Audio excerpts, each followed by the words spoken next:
Oh, hello. Welcome to another Tabletop Impulse faction deep dive. This time we're going to be looking at the Commandos. Better late than never. So, the Commando kill team is pretty simple, actually. It's one of the... I always think if you want to get a bespoke team on the go, Commandos remain one of the better teams to start with for a number of reasons. So, they have Seek and Destroy and Infiltration as their archetypes. So in my estimation, they've got quite a big buff because Seek and Destroy is considered one of the better Tac Ops decks these days. Like I think they've had a decent buff. And then as for your operatives, so you got the Commando Nob with a Slugger and Big Chopper, or with a Slugger and a Power Claw. You almost certainly taking the Power Claw. Maybe it's arguable to take that. We'll talk about it when we get to a sheet. Like, maybe somebody's crunched the numbers and been like, oh, in this circumstance against this team with this wound threshold, you maybe want to claw a chopper, but 99 times out of 100, you take the power claw, I'm pretty sure. Tell me in the comments if I'm wrong and if there's a really obvious reason why you'd want to take the big chopper.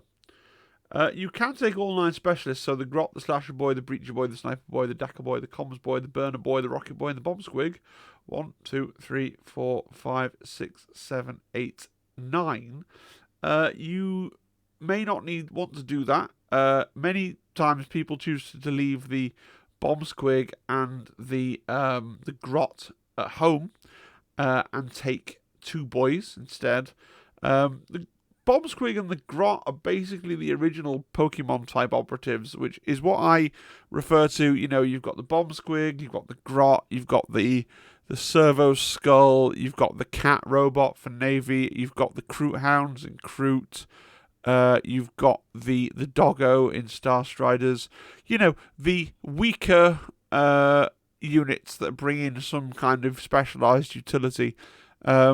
And generally speaking, I think there's a lot of people that like to try and take basic operatives instead of the various Pokemon.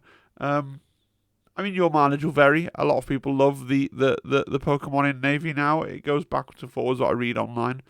I may get a whole Shower Thoughts video out on the sort of Pokemon type operatives in Kill Team. What's really cool, though, I think, is that in the box, you get 2 spare boys. So even if you want that element of flexibility, like, not quite everything you would possibly want, but almost everything you could possibly want for this team can be had from a single box. And that is quite rare. Like, usually it's like, well, yeah, you can play from one box, but if you want to roster deep, you know, you need a second box. And in the case of the Vet Guard, like, if you want to play like properly, you needed 2 boxes, and they were in the same box as the Commandos, which is a big reason I think why the Commandos, if anyone cast their mind back to like the first quarter of the new edition of Kill Team, Commandos were definitely seen as more powerful than Vet Guard. I think for that reason, because it was hard for Vet Guard players to get those 4 extra models. So abilities, the best thing about Commandos is like where some teams like I know I've said this before with my whole 4 quadrant 2 axis grid, where some teams are really tricky and some teams are not. Like, Commandos are almost like the least tricky team, because where some teams have like 2 pages of rules for their abilities, Commandos are like, yep, we can charge while concealed. It's got a very small amount of verbiage, but it's deceptively powerful and impactful. And I recently played a game against Zimbabwe's Commandos. He brought them out of retirement for a spin, and I forgot about this, and I got a lot of turn 1 charges against me, which were not great, but yeah. So being able to charge out of conceal, pretty strong, pretty good. Let's start off by looking at the basic boy. So he is a guardsman, but he has 10 wounds instead of 7. He has a better gun than a las gun, right? So he is, just get it through your head, a basic Commando Orc boy is a better shot, right? Because he's the same, and he's got better damage, but he is only range red. Okay, so he needs to get in close to do a decent amount of damage with his slugger, sadly. And with the chopper, he actually has, now this is quite rare, so he has a different weapon skill and ballistic skill just base because he's an orc. So he's hitting off 3s in combat 4-5. So he kind of wants to be, that is a good combat profile, right? He kind of wants to be in combat. Although I will say, if you try and play Commandos like you read about orcs in the fluff and run them mindlessly across the field, they're going to die. You've got to be kind of nuanced with them and try and get them in close, but in a somewhat subtle way. And that's really the challenge of the team. I think so, anyway. So there's your Nob. The Nob is so far from being a standard leader that he can't even see standard leaders from where he is. So normally in Kill Team we expect the leaders to get +1 wound and +1 weapon skill, ballistic skill. The Nob actually gets +1 save, +3 wounds. He gets +1 weapon skill, but not +1 ballistic skill. So his slugger is identical. I think that's right, yeah? Yeah, identical to the orc boy. He has a chopper, a big chopper, where he's hitting on 2s, and then power claws like power fist. It is effectively a power fist. Has like a hidden -1 weapon skill, if you like, so it goes back down to 3 weapon skill. So 4 dice hitting on 3s, 5-7 brutal. 4 dice hitting on 2s, 5-6. I would, like, with both of these weapons, but you know, you want the crits. You basically go in, I want to roll these 4 dice and hope to get a crit. And then you want the crit to do the 7 damage rather than the 6. That's my approach to combat, so I think you're always going to want to take the power claw. Yeah. What's really interesting is that he has a comms ability. It's actually better than a standard comms ability. Each time the operative is activated, you can select one friendly commando operative within red and visible, add one to the selected operative's APL. Notice that this ability doesn't cost the Nob any APL, so he just gets to hand out, he just gets to summon an extra APL from the ether, and he still has his 2 APL to go and do things that he'd like to go and do. He did get errated because he was missing his leader keyword. I'm sure that's terribly important to somebody. The Slasher Boy. So the Slasher Boy, the maths is a little bit opaque here because he's got total rerolls in combat. So he's 4 dice hitting on 3s with rerolls. So I think this makes him pretty good in combat, right? Like, he's reasonably likely to get quite a few hits and crits because of those rerolls that he has. He also has this Dat oil you got. Each time after he fights in combat, if it lost any wounds in that combat but was not incapacitated, you can roll d6, and on a 4-up, the combat suffers 2 mortal wounds.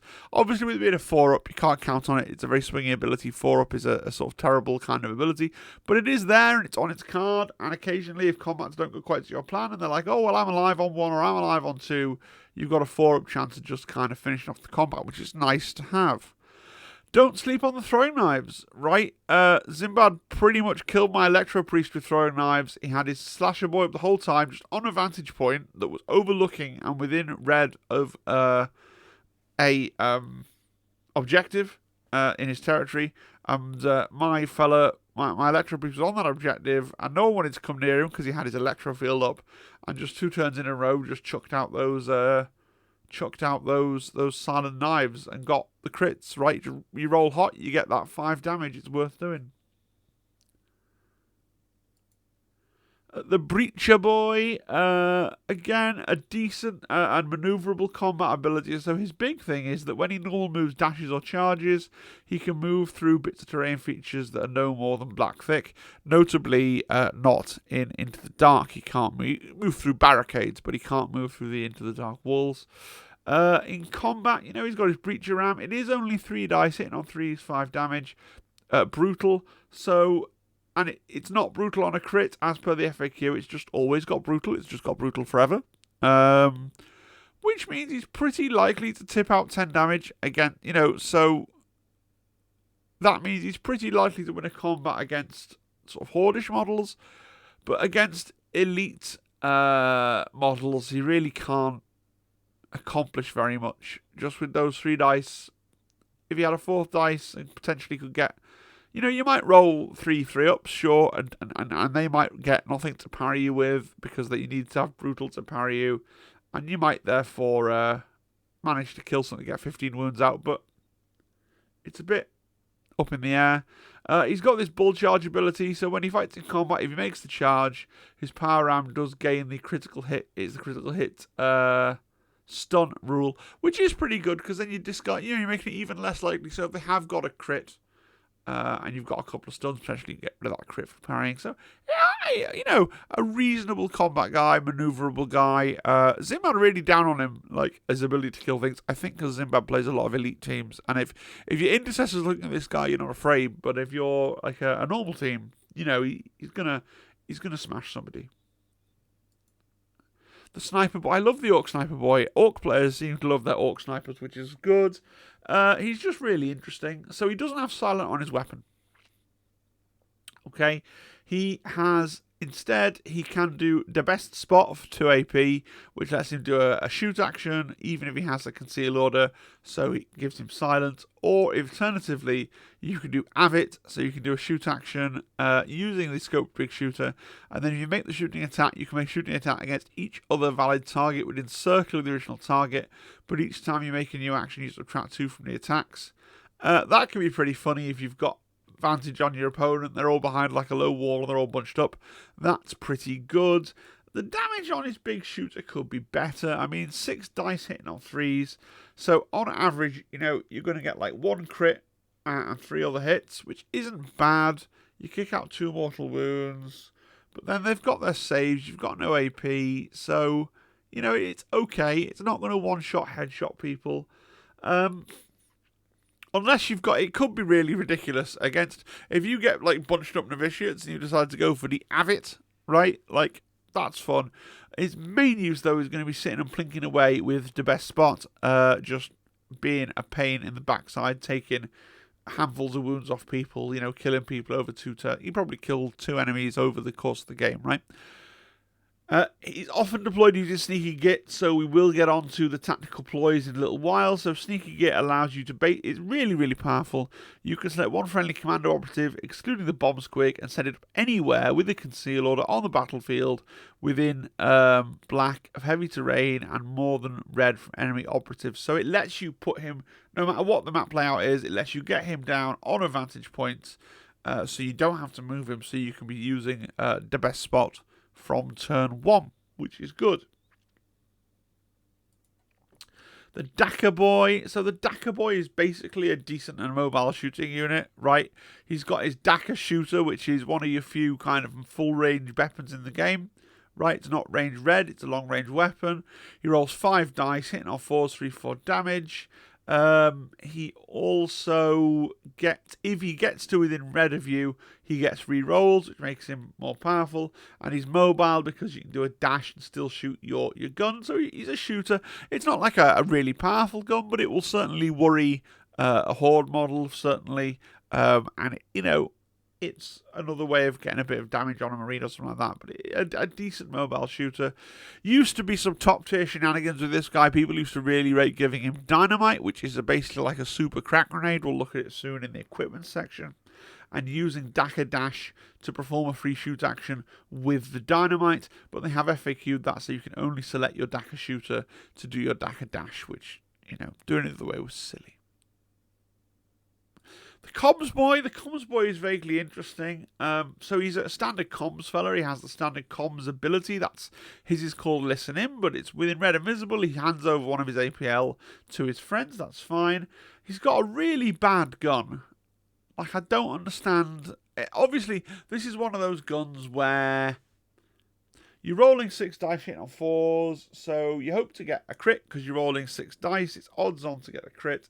It's odds on that you're going to get a crit and 2 hits. So you're going to do like 5 damage, 2 of which are mortals. But then you'll stun them, and maybe that's worthwhile. Like, if your Comms Boy is close enough to use his gun, then he gets the stun out, which is fine. You could, it's swingy, you could just roll hot and get like loads of 6s and put loads of mortal wounds onto somebody and kill them. I guess, like, it is a very swingy weapon for sure. He also gets a really interesting ability to, once per turning point, you can do a free mission action.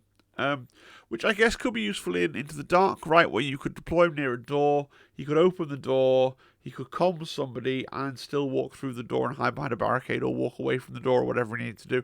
Just gets you that extra mission action, which is pretty nice. The Burna Boy is an Orc with a Flamer. So Orc with Flamer, I don't need to say very much more. He's a Flamer. Flamers are pretty good Into the Dark. Maybe you want to swap him for a regular boy in open world games. just because flamers are kind of eh. I suppose this means if you had maximum flexibility, you might conceivably want to swap out the flamer and the squig and the grot, and then you'd need to find an extra boy from somewhere, potentially. Yeah, there's not much to say here. He's an orc with a flamer. Flamers are flawed, but then quite good in the dark, which is what a lot of people are playing these days, so that's pretty cool. The Rocket Boy. The Rocket Boy is awesome. He's your kind of kill gun. You know, he's your... It's not quite a plasma gun, right? It's only AP 145 damage hitting on 5s. 5 dice hitting on 4s, sorry. But it's still... Splash 1 is good. Remember, Splash 1 is effectively, even against a single model, it's effectively Mortal Wounds 1 on the crit as well. So he's pretty powerful. What's nice is he doesn't have heavy. He has like a weird version of heavy that ends up being a buff. So... if you do a shoot action and you hadn't moved, you can re-roll your attack dice, which makes him really powerful. You know, you could, if you wanted to, use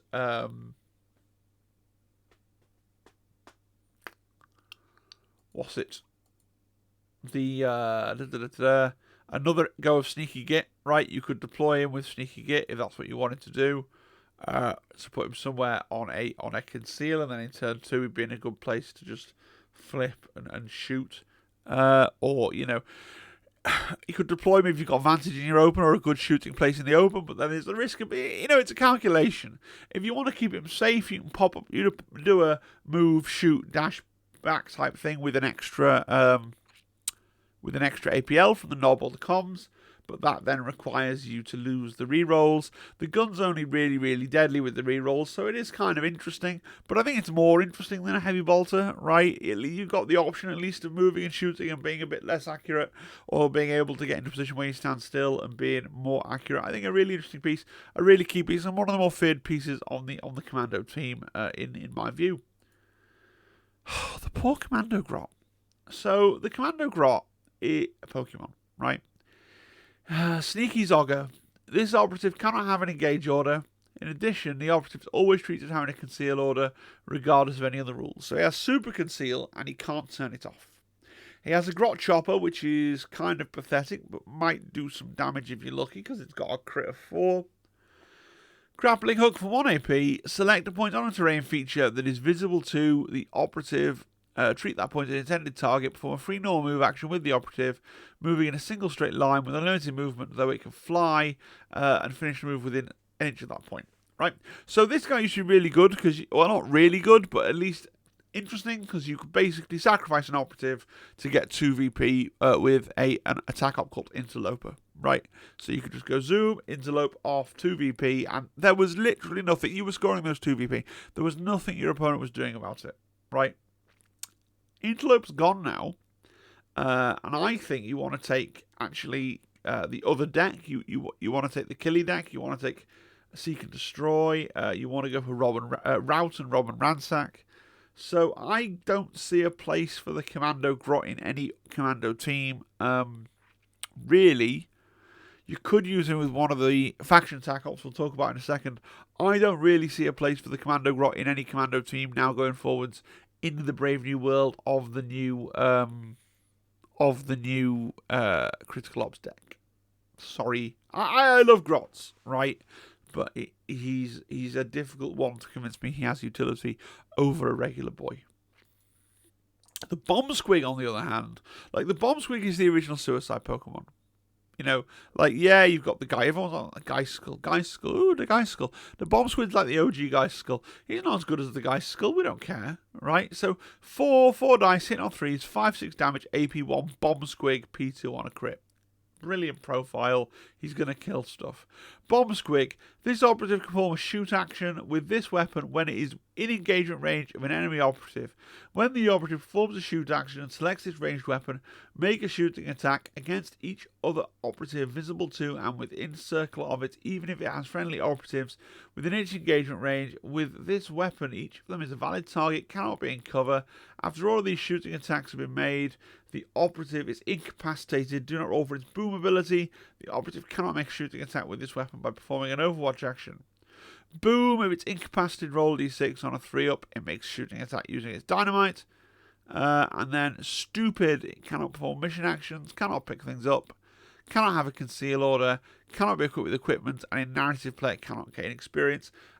I really like the bomb squig. Yeah, I know it's a liability. You've got to keep it behind a wall and then run it headlong out of your area, right? But he's got a powerful, powerful blast, and it gives your opponent something they have to deal with, right? Your opponent has to deal with it. They have to spend time shooting it, right? Whereas if you think about it, if you had it, the alternative is to have a standard Orc Boy, right? If my opponent's got an Orc Boy, odds on I'm going to ignore it. You know, what's it doing? Wobbling around at the back, standing on objective, trying to get close to me with its pistol. Like, fine. But a bomb squig is in my head. I'm worried about it exploding, killing loads of guys.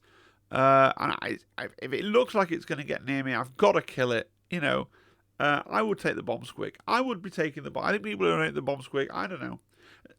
You know, last game's in, but I didn't take the bomb squig, and I felt a little bit ashamed of him. You know, bomb squigs are cool. It's a squig with a bomb, and it blows up, and it's 6 damage, AP1 and P2. I mean, it's a bomb. Yeah, it could get shot and kill all your own guys, but I just like the bomb squig. So I guess what I would do if I was playing Commandos is I would always swap the Grot for an Orc Boy. I would never swap the bomb squig for an Orc Boy, and then I would mostly, in the open world, I'd probably swap out the flamethrower, maybe. I don't know. Flamer versus an Orc Boy. Yeah, it's very marginal, isn't it? Because it's not like you're getting a proper ranged weapon on the Orc Boy. Pretty marginal. Ploys. So, Commandos have some of the most famous ploys, right? So, like, really famous ploy. Friendly commando operatives that are not within line of sight of enemy operatives or have a conceal order and are more than red from enemy operatives can immediately perform a free dash action. You can only do this once. Really good. Helps you get that those turn one charges off. It throws out the maths. Your opponent plays aggressive, runs up the board and tries to take over some objective markers, and then your orcs that are on conceal, that were behind stuff, suddenly they come charging through doors. Yeah, they come charging around corners because they've moved up with their I think that's pretty cool, right? And then you've got Dakka, and wah! I know I'm not a very good orc. So Dakka is 1 CP, and it means that if you make a shooting attack, and roll attack by step, if you crit, you can get a fail and retain it as a normal. I mean, it's fine. Like, it has a place if you know you're going to do lots of shooting, and you kind of have loads of CP for some reason. But, like, you have to get the crit, and then you have to have a miss as well. You have to have a very specific handful of dice for it to actually do anything. But I guess it's okay. Wah! I always call it wah. Some people now say it's a mispronunciation of whoa. Wah. I'm from the north originally, right? If you say it in a London accent, I'm sure it comes out as whoa. But, meh. Until the end of the turning point, each time a friendly commando operative fights in combat, in the roll attack dice step of that combat, when you would retain 2 or more normal hits, you can select one of those hits to be a crit. It's pretty good. If you know you're going to have a big combat turn, then you may as well, if you've got the spare CP.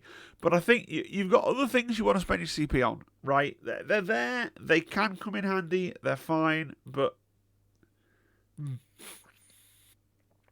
mean, you have all got an extra CP now, thanks to the new pack of cards, right? Which is good.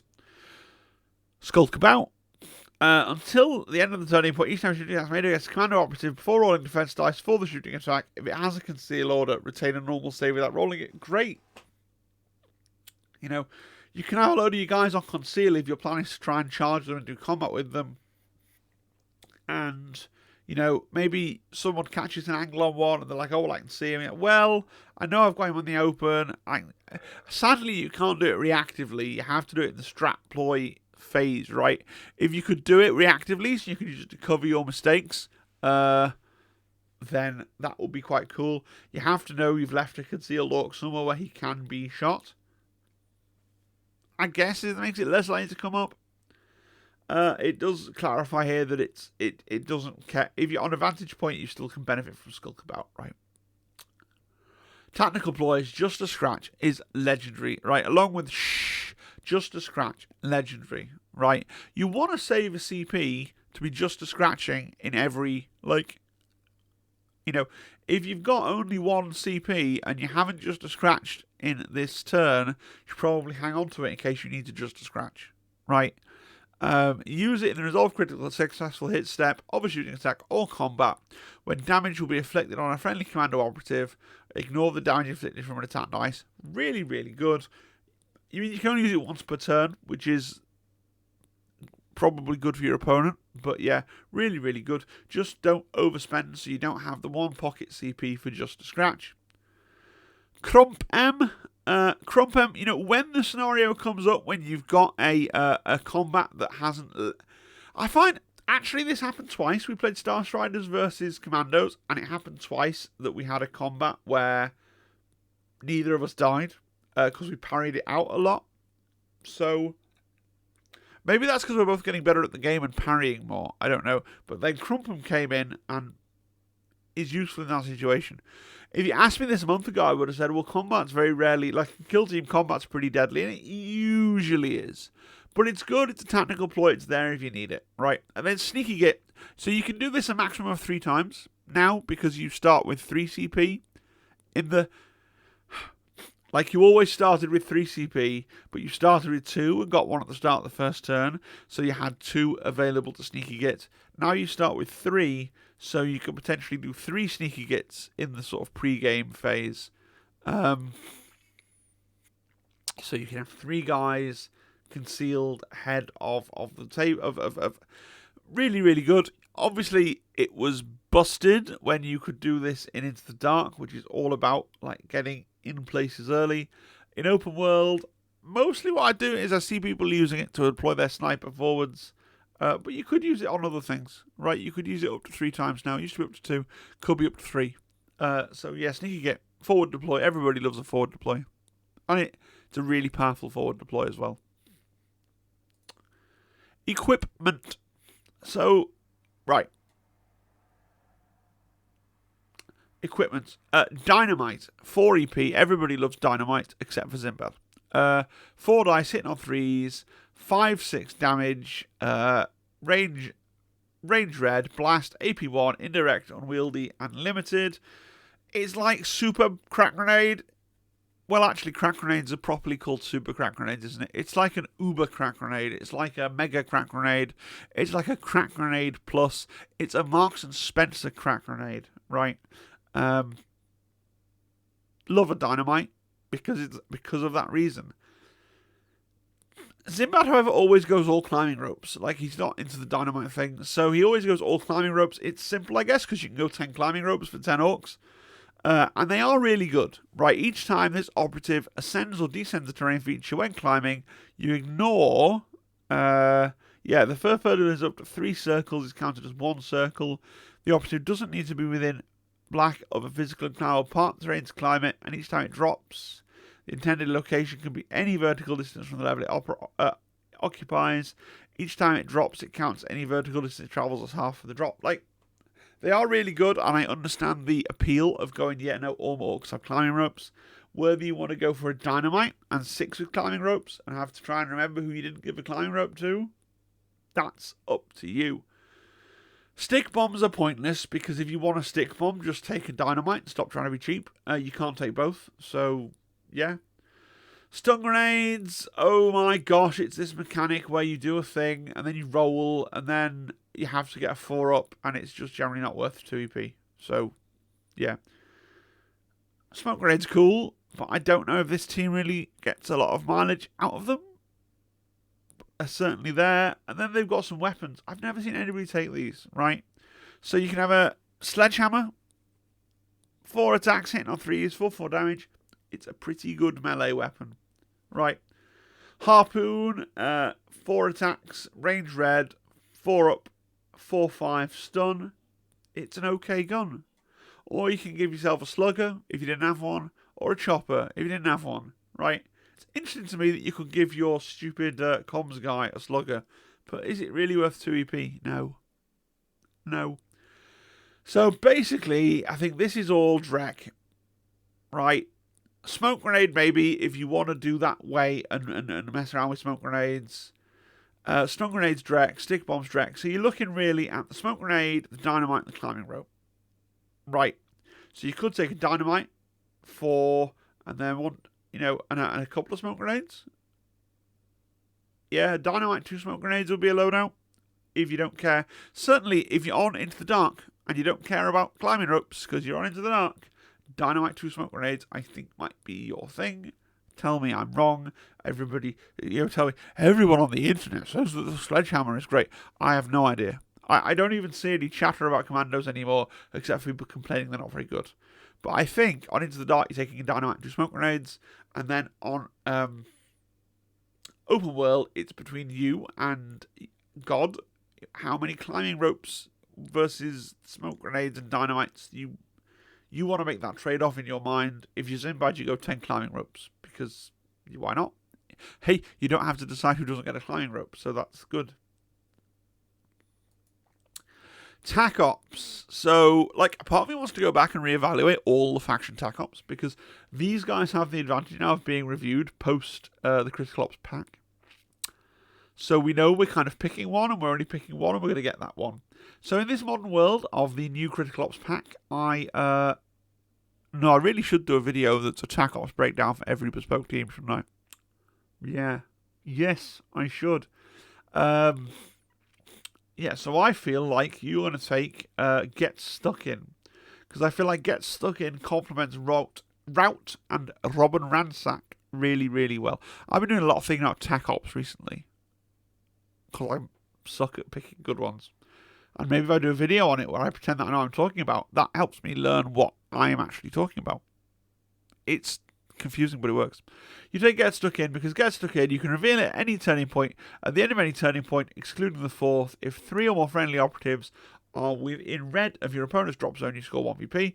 If you achieve the first condition at the end of any subsequent turning points, excluding the first, you score 1 VP. It's good because Route also wants you to get up there and do stuff, so there's a bit of overlap. Shock Tactics or Shock Tactics just seems really, really bad. You have to incapacitate an enemy operative during the first turning point. Now, the one thing you've got going for you is that you try and do this, and your opponent doesn't know you're trying to do it, because you can reveal it at the end of the first turning point. Fine. I just don't... some people will deploy KG. You'll go into a game, you don't know who you're playing against, right? And if somebody is a little bit unsure of themselves, and they're playing an elite team, right? Especially because they say elite teams should always play to survive in turn 1. Oh, I'm all concealed, and I'm on my half of the board, and I'm just kind of poodling around with my object. It's not necessarily the easiest thing in the world to know that you're definitely going to kill an operative in TP1. Sometimes, in some games, I've seen that, turning point 1, nothing happens. So I don't like it. Blow It Up's really interesting. Blow It Up is the edge case use for the Commando Grot. If you really want to give something to do, you take Blow It Up. Blow It Up, you reveal it in the target reveal step at the first turning point. Your opponent selects terrain feature that includes any parts with the heavy trait to be their bulwark. If a friendly operative performs the Blow It Up action, you score 2 VP. Friendly operatives can perform the following mission action, Blow It Up. An operative can perform this action while within black of your opponent's bulwark. An operative can't perform this action while within circle of any operatives. On the dash, opponent can't perform any other action during an activation to perform this action. So you could have your Commando Grot, you could keep him nice and safe, and then at the end of TP1, the last thing that you do, zip your Commando Grot over to the bulwark, and then if you win the activation, activate your Commando Grot and blow up the bulwark, and then you've got 2 VP. Or if you don't win, hope they can't kill him with whatever they go first with, you've given them another problem that's more pressing. And then you activate and blow up the bulwark. But it's such a gamble. You're gambling on getting that turn 2. You're gambling on your opponent picking something that you can easily put your Grot in a place where you can get line of sight. Bearing in mind they're picking the target after you've put your Grot on the table. If they can pick something that your Grot can't see, they'll do that. it's too kind of this, then this, then this, then this. It seems like it's really fun on paper, but actually, I think you want to go for Get Stuck In with Rout and Robin Ransack and just go and play the game instead of going to try and do a mad thing with a Grot and whittling around and do a thing. Like, it's fun, it's cool, it's narrative, it's crazy, and if it works, your opponent will be like, oh, there's nothing I can do about that. And actually, there was, if they knew it was coming. It's a bit of a gotcha as well, right? Like, if you're not too sure, if your opponent says, oh, pick a bulwark, and you're like, oh, what's sure that one, because you don't really know what the Tac Op is, then you're more likely to pick one that the Grot can then go to. Like, there. You might find it worthwhile, though. Have a go with it. Right, play some games. Final thoughts. What obviously solved thing, I'm sure, I've spent a little bit on the equipment. People will be like, oh, take the sledgehammer on this guy. There must be some stuff, by this time, these have been out for ages. By this point, I'm sure there's some received wisdom where people are going, oh, yes, yeah, you definitely play it this way. So, please let me know in the comments. I have now finished. I have now reviewed and given my opinions on every single bespoke team and every relevant, vaguely compendium team and some compendium teams that are no longer relevant, I'm pretty sure. So future videos, there will be no video tomorrow because it is my turn to look after the baby in the evening. There will be no video on Wednesday because I have to stay late at work and do a stupid work thing.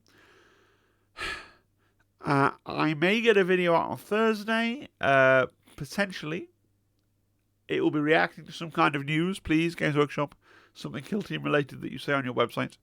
I might pull together a breakdown of the Tac Ops. I think that might be interesting if I actually think I'm clever enough to do that. It might be a shower thoughts about Pokemon operatives in Kill Team. That would be interesting. It might be a flick through of one of the 2 remaining Magic the Gathering Universes Beyond decks they haven't done. That will be interesting to less people, but those people who it is interesting to are very vocal in telling me that they want the rest of the series, so, and then on Friday, I hope to get a video out that I hopefully will be a battle report. So I got enough positive replies on the Horus Heresy video of people saying, oh, you should do more battle reports with the still pictures. So I will try that again and see how it goes. It will be Star Striders versus whatever Zimbad decides to bring on Friday. And that's it. We're kind of in a place where there's very little Kill Team news. If you're a content... I'm going to ramble. I'm on the final thought screen. There's going to be a ramble. If you're a content creator, the easiest content to make is, oh, Warcom said a thing, and this is what I think about the thing Warcom has said. And Warcom is saying, nothing. So, I don't think we're going to get any more Kill Team content until LVO, and then LVO will get a massive reveal stream. Although, I have to ask Americans, I've looked on the LVO website. There's no actual, mention of a Kill Team, not a Kill Team, of a Games Workshop preview seminar. They usually have a preview seminar, and then they do an online thing as well, but, it's not nailed on that it's definitely happening. I'm just oh, yeah, there'll be reveals at LVO like last year, but is that definitely happening? If you are a person that knows about LVO, just yes, reveals at LVO on the Friday or the Saturday or whenever it is, or no, there will be no reveals at LVO, and then who knows what's going on. Do consider all the YouTube things, please. If you haven't liked the video because it's brand new, so like the video, you can all do that. If you haven't subscribed, then subscribing is arguably the best thing you can do, right? It's not a big thing, but there is another teacher in my school that has a YouTube channel that's got 1.8k, and I would love to beat him. That's the next milestone, right? Let's get to 1.9k. Well, we'll round up to 2k, just to have beaten the music teacher. That will be fantastic. Okay. Do give me a comment. Tell me why I'm wrong about Commandos. If I don't see a comment from Goblin, the Discord's resident Commando aficionado, I'll be upset. If you are super rich and you would like to spread the wealth, then do consider channel membership. There's a button down there somewhere, grey button, join channel, special secret video in there as well. Join the Discord. Discord's really... People keep joining the Discord, so it's really good. I keep mentioning it, and people keep going, oh yeah, I'll join the Discord. Discord's really quite lively now, that's good. And if you're buying something, not that they've released any Kill Team product for you to buy, but you know, if you are, use the Element Games link in the description, and then I will get some money back, and you will get money off retail price. And they're a really good store in Stockport, and they're near very near actually where my in-laws live, and I've been there many times. The customer service is great, the people are great. Like, obviously, if it's a brand new release, Games Workshop are being a bit weird now about sending enough stuff out to shops like Element, but if it's something that exists and is in stock, then and it shows in stock on their website, then yeah, you'll have no problems. Alrighty then, that is the entire video. I hope you enjoyed it. I'm going to bed in 6 minutes, which is interesting because it will take more than 6 minutes to get this uploaded, but we'll see how that goes. Have a great night, cheerio, and I will speak to you again on Thursday. Bye-bye.